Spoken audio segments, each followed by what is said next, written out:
Guys, आप सभी कैसे हैं। एक कपल ऑफ कुकू के 42 एपिसोड के साथ आप सभी का स्वागत है।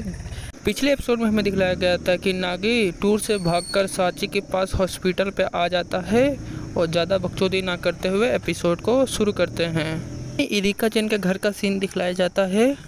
हमें दूसरे सीन में दिखलाया जाता है कि नागी अपने घुटने के बल पर दरवाजे के सामने बैठा होता है। वो अपना मोबाइल चला रहा होता है। इरिका चैन नागी को मैसेज करते हुए कहती है कि तुम वहाँ से क्यों भाग गए थे। नागी मैसेज करते हुए कहता है कि क्योंकि साची बीमार हो गई थी, मैं हॉस्पिटल गया था। इरिका चैन कहती है कि सही में। इरिका चैन से यह सभी बातें करने के बाद नागी शर्मा जाता है। हमें दूसरे सीन में दिखलाया जाता है कि नागी वहीं पर गुलटियाँ मारते हुए कहता है कि यह एक शर्मनाक जैसा लगता है मुझे। नागी सोचता है कि मेरे साथ ही गलत क्यों होता है। नागी कहता है कि खैर, मेरे परिवार में साची बीमार हो गई थी जिसके कारण मैं आ गया था। दूसरे सीन में दिखाया जाता है कि कोई गेट को खटखटा रहा होता है और नागी ये सभी चीज़ देख के वहाँ पर डर जाता है। हमें दूसरे सीन में दिखाया जाता है कि इरिका चैन गेट को खोलते हुए और चिल्लाते हुए कहती है कि नागी कुन, तुम कहाँ पर छुपे हुए हो। दूसरे सीन में हमें दिखाया जाता है कि इरिका चैन नागी को कहती है कि तुम दरवाजे पर किसका इंतजार कर रहे हो। नागी इरिका चैन से डरते हुए कहता है कि मैं तुम्हारा इंतजार कर रहा था, तुम्हारा घर में स्वागत है, तुम जल्दी आ गई। इरिका चैन नागी को बैग फेंकते हुए कहती है कि मैं जल्दी आ गई क्योंकि तुम वहां से चले गए थे। नागी बैग को हाथों में पकड़ा होता है। नागी अपने मन में सोचता है कि मुझे लगता है कि इरिका चैन ने मुझे माफ़ कर दिया। इरिका चैन वहाँ से पलटते हुए कहती है कि साची चैन कैसी है। नागी कहता है कि हाँ। नागी इरिका चैन को बताता है कि जब मैं कल रात साची के पास गया था तो साची की तबीयत ठीक हो गई थी, इसीलिए आज सुबह उसे हॉस्पिटल से डिस्चार्ज कर दिया गया है। वह भी माता पिता के साथ आराम कर रही है। इरिका चैन ये सभी बातें सुनने के बाद कहती है कि सही में। इस सीन में दिखाया जाता है कि इरिका चैन सांस छोड़ते हुए कहती है कि हालांकि साची अभी ठीक है। नागी कहता है कि कल रात मैंने तुम्हें मैसेज किया था, तुमने जवाब क्यों नहीं दिया। नागी इरिका चैन को बताता है कि वहाँ से अचानक मुझे यहाँ पे आने के लिए मुझे माफ़ कर देना। मैंने ऐसा क्यों किया मुझे भी नहीं पता। साची की बीमारी की बात सुनकर मैं अपने मन के अंदर खो गया था। नागी की यह सभी बातें सुनने के बाद इरिका चैन हंसने लगती है। वह कहती है कि सही में। दूसरे सीन में हमें दिखलाया जाता है कि यह सभी बातें करने के बाद नागी शर्मा जाता है।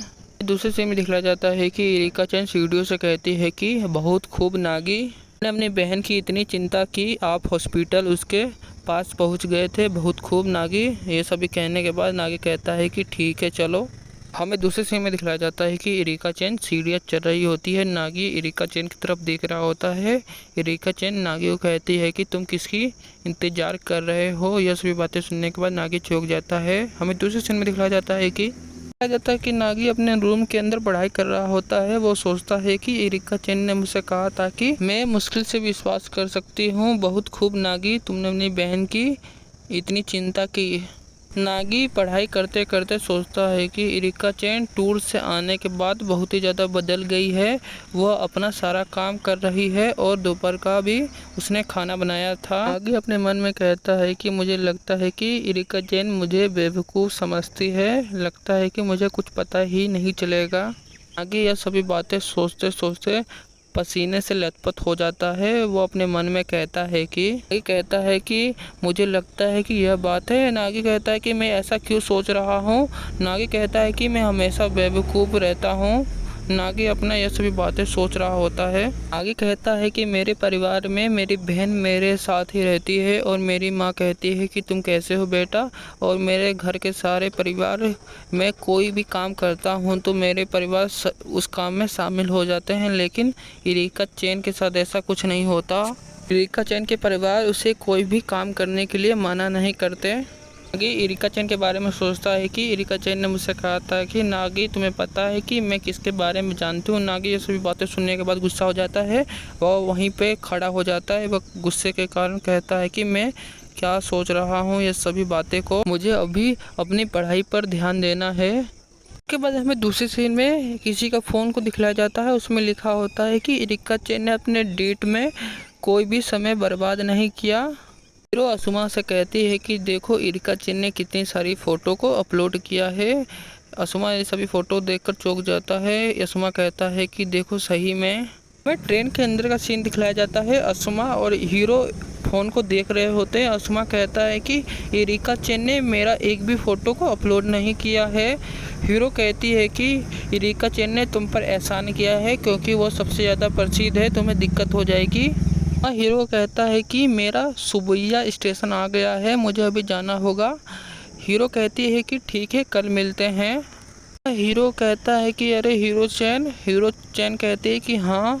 हीरो को वहाँ से कहता है कि आपको हमारी डील याद है, आपने कुछ भूला तो नहीं है। असमा की यह सभी बातें सुनने के बाद हीरो सोच में पड़ जाती है कि उसे याद आता है कि पिछली रात को असमा से उसने कहा था कि मैं तुम्हारी मदद करूँगी। हमें अभी नहीं बताया जाता है कि हीरो किस चीज़ में असमा की मदद करेगी। दिखाया जाता है कि यह हीरो यह सभी बातें याद करने के बाद वो हंसने लगती है। हीरो असमा से कहती है कि मैं सोचूंगी। असमा सल्यूट करते हुए कहता है कि तुम अच्छी हो। दिखाया जाता है कि असमा वहाँ से चला जाता है और हीरो अपनी फ़ोन को चेक कर रही होती है, अपने एल्बम में फ़ोटो देख रही होती है। वह कहती है कि उस फोटो में वो लड़का कौन था, चेन के पापा के साथ। हीरो यह सभी बातों को सोच रही होती है। सभी बता दूं कि जो फ़ोटो के अंदर जो दूसरा लड़का है वो अगले एपिसोड में आप सभी को पता चल जाएगा वो लड़का कौन है। दूसरे सीन में टूर वाला घर का सीन दिखलाया जाता है। वहाँ पर एक गाड़ी आके रुकती है। हमें दिखलाया जाता है कि इरिका चेन के पापा वो होते हैं, वो अंदर चले जाते हैं। मेड कहती है कि आपके बच्चे चले गए, अभी मुझे सफाई करनी है। इरिका चेन के पापा कहते हैं कि मैं यहाँ पर केवल 1 मिनट के लिए रुकूंगा। हमें दिखलाया जाता है कि इरिका चेन के पापा उस फोटो को उठा लेते हैं। वह कहते हैं कि एक छोटा बम जो मैंने लगाया। हमें अगले एपिसोड में पता चल जाएगा कि इरिका चेन के पापा किस लड़के के बारे में बात कर रहे हैं। हमें साची के घर का सीन दिखलाया जाता है। साची की मम्मी साची को कहती है कि तुम भोजन खाते समय पागल नहीं हो रही हो। साची कहती है कि नहीं, मुझे जल्दी से जल्दी ठीक होना है। साची अपनी मम्मी को बताती है कि मुझे जल्दी से जल्दी ठीक होना है और मुझे यहाँ से दूसरे घर में जाना है। यह सभी बातें सुनकर उसकी मॉम चौंक जाती है। साची कहती है कि मुझे एक और कटोरा खाना दो। साची की माँ साची को कहती है कि आपने सब कुछ खा लिया। हमें दूसरे सीन में इरिका चेन के घर का सीन दिखलाया जाता है। इरिका चेन पूल के पास बैठी होती है। हमें दिखलाया जाता है कि इरिका चेन अपना फ़ोन चला रही होती है। इरिका चेन चौंक जाती है, उसे लगता है कि कोई उसके पास आ रहा है। वो नागी कुन होता है। इरिका चेन नागी को कहती है कि नागी कुन, तुम यहाँ पर क्यों आए हो। नागी इरिका चेन को चिल्लाते हुए कहता है कि इरिका चेन, वह कुछ है जो मैं तुमसे पूछना चाहता हूँ। यह सभी बातें सुनने के बाद इरिका चेन पूल से पानी उठा के नागी के मुंह पर मारती है। इरिका चेन कहती है कि तुम चुप रहो ना। नागी अपने मुंह को साफ करने लगता है। दूसरे सीन में दिखलाया जाता है कि इरिका चेन अपना फ़ोन चलाते हुए नागी को कहती है कि मैं इंस्टाग्राम चला रही हूँ, मुझे फोकस करने की ज़रूरत है। नागी यह सभी बातें सुनने के बाद चौंक जाता है। हमें दूसरे सीन में दिखलाया जाता है कि नागी इरिका चेन पर पानी का फव्वारा फेंक देता है। इरिका चेन कहती है कि तुमने ऐसा क्यों किया। ये कहता है कि लौटने के लिए। इरिका चेन नागी को कहती है कि क्या तुम्हारा दिक्कत क्या है। हमें दिखलाया जाता है कि नागी इरिका चेन को कहता है कि आपने मुझसे कुछ कहा था। नागी इरिका चेन को कहता है कि मुझे लगता है कि आप किसी को खोज रही हो, मुझे बताओ। नागी इरिका चेन को कहता है कि मैं यह सभी बातों को जानना चाहता हूँ। नागी इरिका चेन को कहता है कि वह कौन है। यह सभी बातें सुनने के बाद इरिका चेन सदमे में होती है।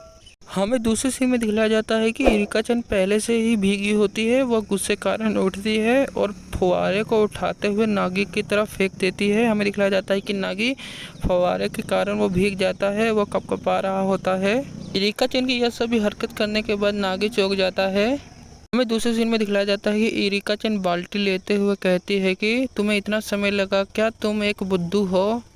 इरिका चेन नागी को कहती है कि तुम्हें जानना है कि मैं किसको खोज रही हूँ। नागी कहता है कि हाँ, तुम मुझे बताओ। इसी के साथ ये एपिसोड यहीं ख़त्म होता है। अगले एपिसोड में हमें पता चलेगा कि इरिका चेन किसको खोजने की कोशिश कर रही है। इसी के साथ ये एपिसोड यहीं ख़त्म होता है।